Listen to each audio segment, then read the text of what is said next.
English से related सभी जानकारियों के लिए चैनल को सब्सक्राइब करें और बेल आइकन को भी क्लिक करें for more information. Hello friends, आज का जो वीडियो है उसमें हम बात करने वाले हैं क्लास सेकेंड के इंग्लिश सब्जेक्ट के यूनिट 5 लेसन 1 यानी कि जूम मैनर। इस वीडियो में हम एक्सप्लेनेशन देखेंगे हिंदी में और वर्ड मीनिंग भी देखेंगे। सबसे पहले हम देखने वाले हैं वर्ड मीनिंग। चलिए तो स्टार्ट करते हैं आज का वर्ड मीनिंग। पहला जो वर्ड है वो है बी मतलब क्या होता है? होना। इसे बोलते हैं ना कि हमें ये होना चाहिए, वैसा होना चाहिए। तब केयरफुल मतलब होता है सावधान, होता है ना, बी केयरफुल, सावधान रहो, तो उसके लिए ये वर्ड आता है।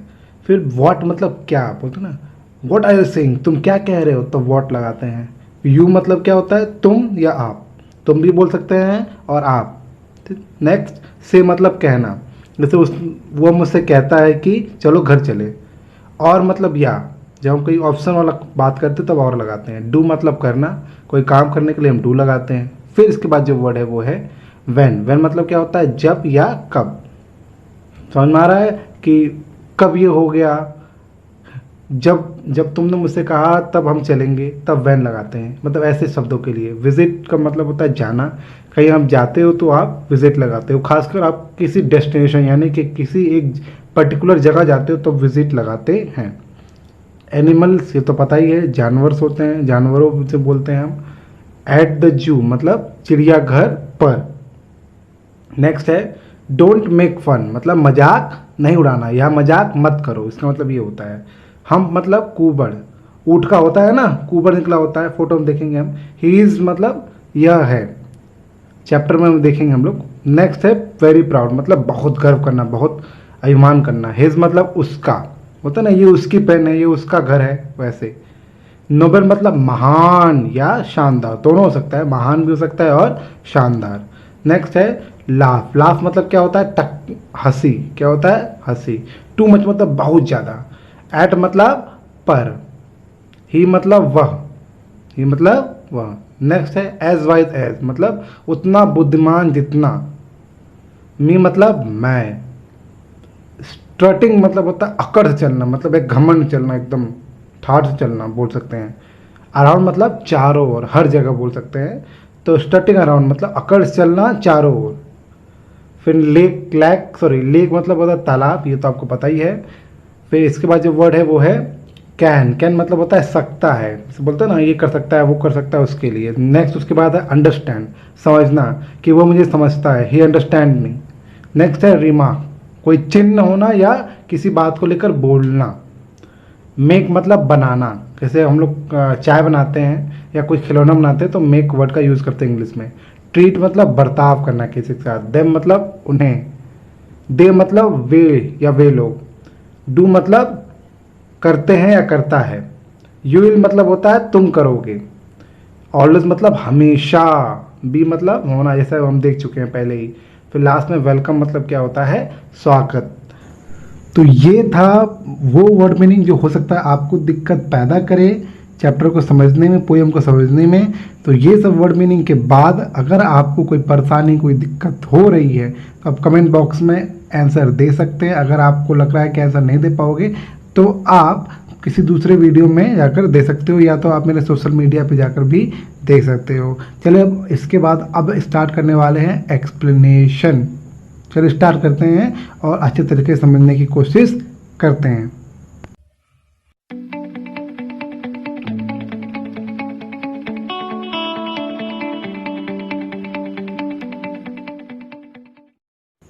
तो दोस्तों ये है यूनिट 5 और उसका लेसन 1 यानी कि पोयम जू मैनर्स। इसको क्या पढ़ते हैं? जू मैनर्स। चार चार लाइन हम लोग पढ़ने की कोशिश करेंगे, ठीक है ना? चार चार लाइन, पहले 2 लाइन समझेंगे फिर 2 लाइन, ठीक है? इस तरह की 4 लाइन समझेंगे। लिखा है बी केयरफुल व्हाट यू से और डू। बी केयरफुल मतलब, बी केयरफुल मैंने बताया था, सावधान रहना। व्हाट मतलब क्या, यू से और डू, ठीक है? मतलब हम सावधान रहना, आप क्या बोलोगे क्या करोगे, यानी कि आप जो बोल रहे हो या जो कर रहे हो वो आप सावधानी से करो। सिंपल मतलब ये है। ठीक है। व्हेन यू विजिट, विजिट मतलब कहीं का दौरा करना, कहीं पे जाना। तो व्हेन, व्हेन मतलब जब, यू मतलब आप, तो when you visit the animals at the zoo, जब आप जानवरों से मिलेंगे तो आपको ये ध्यान देना है, केयरफुली ध्यान देना है कि आप क्या बोल रहे हो, व्हाट यू से और डू, क्या आप बोलते हो, क्या आप करते हो। फिर से रिपीट करते हैं, ध्यान समझिएगा। एग्जैक्ट एक एक वर्ड के हिसाब से नहीं समझा सकता मैं, थोड़ी कहानी के साथ समझा रहा हूँ आपको कि बी केयरफुल व्हाट यू से और do when you visit the animal at the zoo. इसको पोएम के साथ मेरे साथ रिपीट करिए। बी केयरफुल व्हाट यू से और do when you visit the animals at the zoo.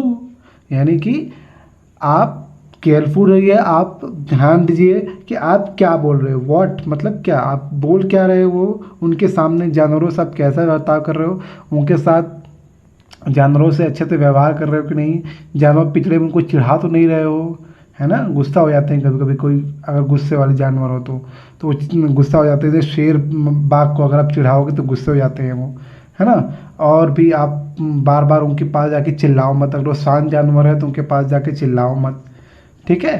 तो ऐसा गलती मत करो। तो वही लिखा है कि ध्यान दीजिए कि अगर आप जू में जा रहे हैं तो आप एनिमल्स के सामने किस तरह बोलेंगे, किस तरह काम करेंगे, किस तरह कुछ करेंगे, कुछ भी करेंगे, कोई भी हंसेंगे, गाएंगे, कुछ भी करेंगे तो वो थोड़ा ध्यान देकर करेंगे।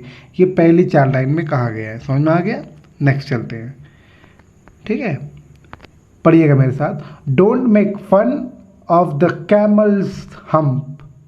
कैमल्स हम्प मतलब ये जो देखिए, ये जो ऊँट का ये जो उठा हुआ भाग होता है पीठ के पास, ठीक है ना, उसी को हम बोलते हैं हम्प। क्या बोलते हैं? हम्प, यानी कुबड़। इसको हिंदी में कहते हैं कुबड़, ठीक। तो इसकी मीनिंग समझने की कोशिश करते हैं। इसमें लिखा है कि don't make fun of camel's hump. Don't make fun मतलब मजाक मत उड़ाओ। अगर आप जू में गए हो तो आप मजाक मत उड़ाओ। किसका मजाक मत उड़ाओ? Camels hump. कैमल्स मतलब देखो इसका मतलब क्या होता है, CAMEL। और जो ये कॉमा लगा है ना, ये कॉमा, इसका मतलब होता है एपोस्ट्रोफी या रेज्ड कॉमा, एपोस्ट्रोफी या रेज्ड कॉमा, और उसके बाद एस लिखा है तो इसका मतलब होता है कैमल का। अगर यहाँ लिखा होता फादर्स, है ना, तो ये पापा का, समझ आएगा। मदर्स लिखा होता है तो मदर का, यानी मम्मी का या माता का, समझ में आ रहा है। यहाँ किसी भी, अगर किसी भी एनिमल का या किसी भी आदमी का नाम लिखा हो और बगल में एस लिखा हो ऊपर कॉमा के साथ, तो आप समझिए उसका हिंदी मतलब होता है का या की। लड़की है तो की, लड़का है तो का, इस तरीके से, ठीक है। तो don't make fun of camel's hump. Camels के कुबड़ का कभी मजाक नहीं उड़ाना चाहिए जब आप जू में गए हो, ठीक। फिर लिखा है he is very proud of his Nobel bump. Bump मतलब वो चीज़ जो मतलब कहीं से टक्कर होके या निकल गई है, निकल जाना। कहीं से जब कोई टकराए, जैसे आपका सिर टकराता कहीं तो फूल जाता है, कहीं ना कहीं कोने से हल्का सा छोटा सा फूल जाता है ना एकदम, तो वही मतलब कि कुछ टकराने के बाद या कुछ झटका लगने के बाद जो छोटा सा चीज़ निकल जाता है, उभर जाता है, उसी को हम बोलते हैं बम्प, ठीक। तो लिखा है he is very proud. Proud मतलब बहुत ज़्यादा गर्व महसूस करना, बहुत प्राउड फील करना। जैसे हम अपने देश से प्यार करते हैं तो गर्व करते हैं, तो बोलते हैं ना हम अपने देश का सम्मान करते हैं, प्यार करते हैं अपने देश से, गर्व करते हैं कि हम इंडियन हैं। तो वैसे जो एनिमल होते हैं, खासकर जो यहाँ कैमल की बात हो रही है, कैमल अपने जो ये हम्प होता है उसका बहुत प्राउड करता है, बहुत गर्व करता है, ठीक है। तो इसलिए कभी उसका मजाक मत उड़ाओ, ठीक। तो फिर से पढ़ते हैं, लिखा don't make fun of the camel's hump. मेरे साथ रिपीट करिए फिर से, don't make fun of the camel's hump. Camel hump मतलब कैमल के कुबड़ का, यानी कि जो उसका पीठ का भाग उठा हुआ होता है उसका मजाक मत उड़ाओ। ये जो पोएम जिसने लिखी वो आपसे सलाह दे रहे हैं। He is very proud of his Nobel hump. वह अपने नोबेल हम्प, यानी नोबेल, जो नोबेल मतलब होता है महान, या मैंने बताया था महान या बड़ा या अच्छा, शानदार, तो उसका जो मजाक मत उड़ाओ।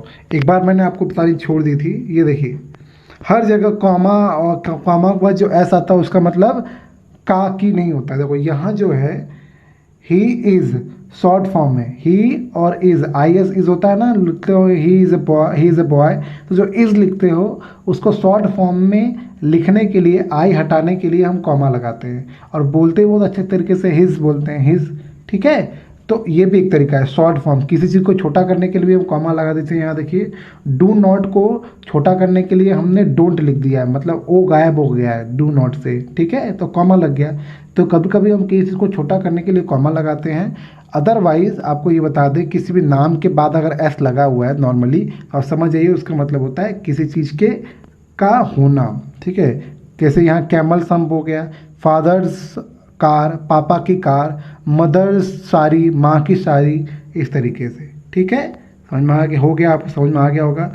फिर चलते हैं लास्ट के 4 लाइन देखते हैं, तभी और है, नेक्स्ट 4 लाइन देखते हैं। Don't laugh too much, too much मतलब बहुत ज़्यादा, ज़्यादा हंसो मत, यानी कि कोई चीज़ देख ली बहुत ज़्यादा हंसने लगे।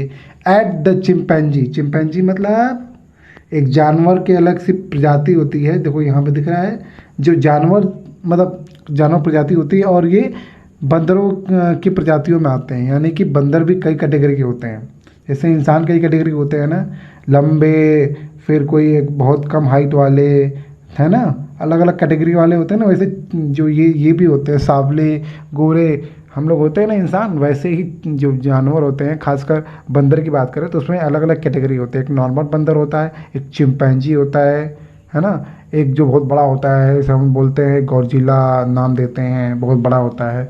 चिंपैंजी बोलते हैं, थोड़ा समझदार होते हैं। तो वही मतलब है, मैं आपको ये सब कहानी इसलिए बता रहा हूँ ताकि आप मेमोराइज कर लो, समझ जाओ। आपने कहीं ना कहीं फिल्म में, मूवी में कहीं ना कहीं देखा होगा। ठीक, ये मत सोचिए कि मैं ये सब क्यों बता रहा हूँ, इसलिए बता रहा हूँ ताकि आप अच्छे तरीके से इसको समझ लें। चलिए देखते हैं। Don't laugh too much at the chimpanzee, chimpanzee पे ज़्यादा हंसो मत, या उस बहुत ज़्यादा हंसो मत चिंपैंजी को देखकर, क्योंकि वो कूदता रहता है या चिल्लाता रहता है, तो उस पर हंसो ज़्यादा मत।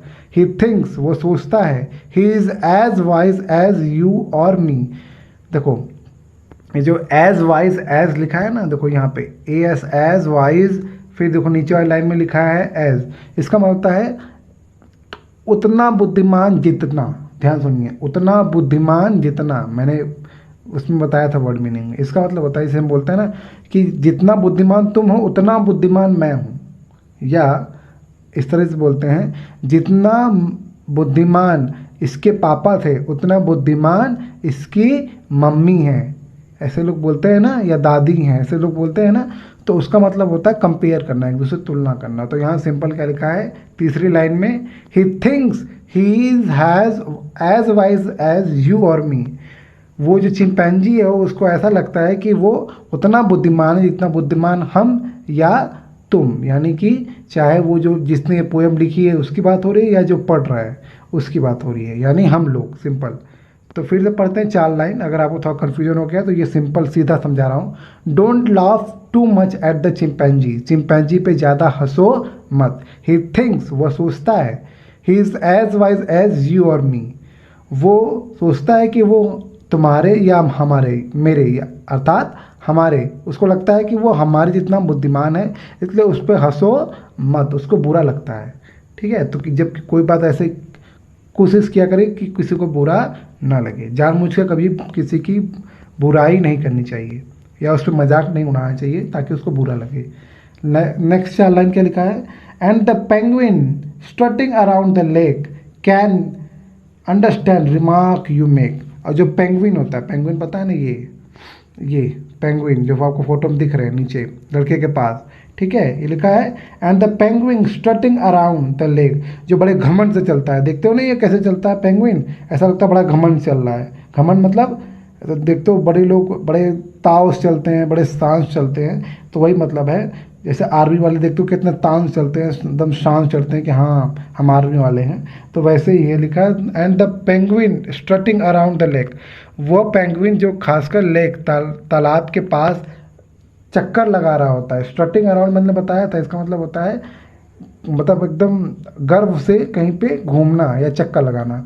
तो सिंपल है, पहले की 2 लाइन समझ में आ गई, फिर से समझा रहा हूँ। And the penguins strutting around the lake, और वो पेंगुइन जो तालाब के आसपास बड़े ही घमंड तरीके से या बड़े ही गर्व होकर घूम रहा है, can understand remarks you make, वो समझ सकता है जो आप उसको कहोगे। जैसे आप उसका अगर मजाक उड़ाओगे तो समझ जाएगा कि आप उसका मजाक उड़ा रहे हो। अगर आप उसका तारीफ़ करोगे तो वो समझ जाएगा कि वो आप उसके तारीफ़ कर रहे हो, ठीक है। या आप उसकी बुराई करोगे तो वो समझ जाएगा कि हाँ बुराई कर रहा है, चाहे वो उसको ये ना समझ में आए क्या कह रहे हो, लेकिन वो समझ जाएगा हाँ ये मेरी बुराई कर रहा है, ठीक है।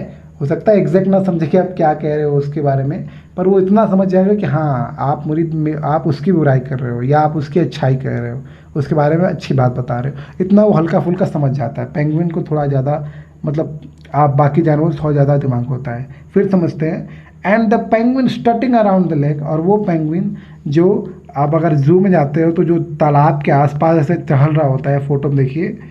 कैन अंडरस्टैंड, अंडरस्टैंड मतलब होता है समझना, तो वो समझ सकता है रिमार्क यू मेक, जो भी आप रिमार्क बनाते हो, जो भी आप चिन्ह बनाते हो या जो भी आप कहोगे उसको, तो वो समझ जाएगा भाई कि हाँ ये मेरे बारे में ऐसा सोच रहा था, बुरा भला अच्छा जो भी, ठीक।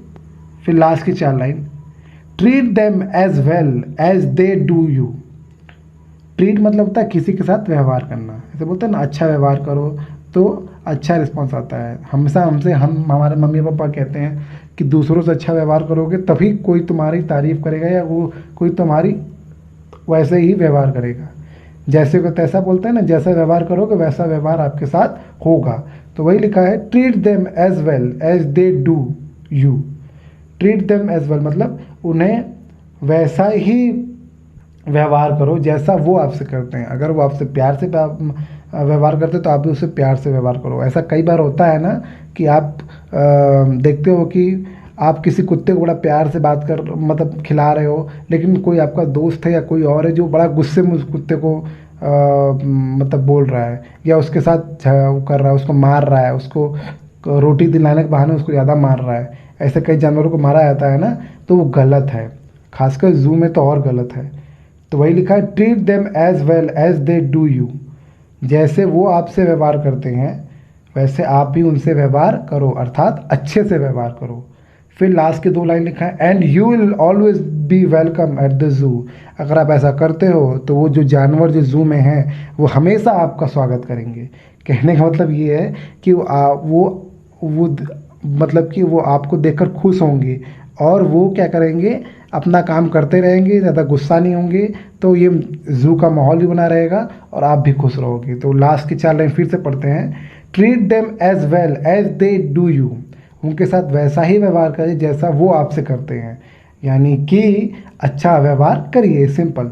एंड यू विल मतलब यू विल, इसको शॉर्ट में यू विल लिखा है, and you will always be welcome at the zoo. और अगर आप ऐसा करते हो तो वो जानवर हमेशा आपका वेलकम करेंगे जू में, ठीक है ना। तो ये है पोयम। होप आपको अच्छा लगा हो। कोई दिक्कत कोई परेशानी हो तो ज़रूर कमेंट बॉक्स में क्वेश्चन पूछिएगा। ध्यान दीजिएगा, चाहे वो जू हो चाहे कहीं भी, जानवरों के साथ व्यवहार तब आप खराब करेंगे जब आपको लगता है कि उनसे आपको खतरा है, ठीक है। जब तक आपको लगता है उनसे आपको खतरा नहीं है, प्लीज़ उनके साथ बुरा व्यवहार मत करिए। अगर आपको लगता है कोई कुत्ता आपके पास आ रहा है, आपको काटने के लिए आ रहा है, तब आप उस पर प्रहार करिए। अदरवाइज़ आपको उस कुत्ते से क्या मतलब, ठीक है। अगर आपको अच्छा लगता है उसको खिलाइए, नहीं लगता तो आप निकल जाइए, सिंपल सी बात, ठीक। तो होप आपको ये वीडियो समझ में आया होगा। अगर आपको कोई परेशानी कोई दिक्कत है तो कमेंट बॉक्स में क्वेश्चन पूछ लीजिएगा, मैं फिर से बता दे रहा हूँ। और साथ में आपको वीडियो अच्छा लगा है तो शेयर करिए अपने दोस्तों से, व्हाट्सएप पे शेयर करिए जितना हो सकता है उतना, और चैनल को सब्सक्राइब करिए और वीडियो को लाइक करिए। आपने ये वीडियो देखा उसके लिए आपका बहुत बहुत बहुत बहुत धन्यवाद। Thank you so much for watching this video.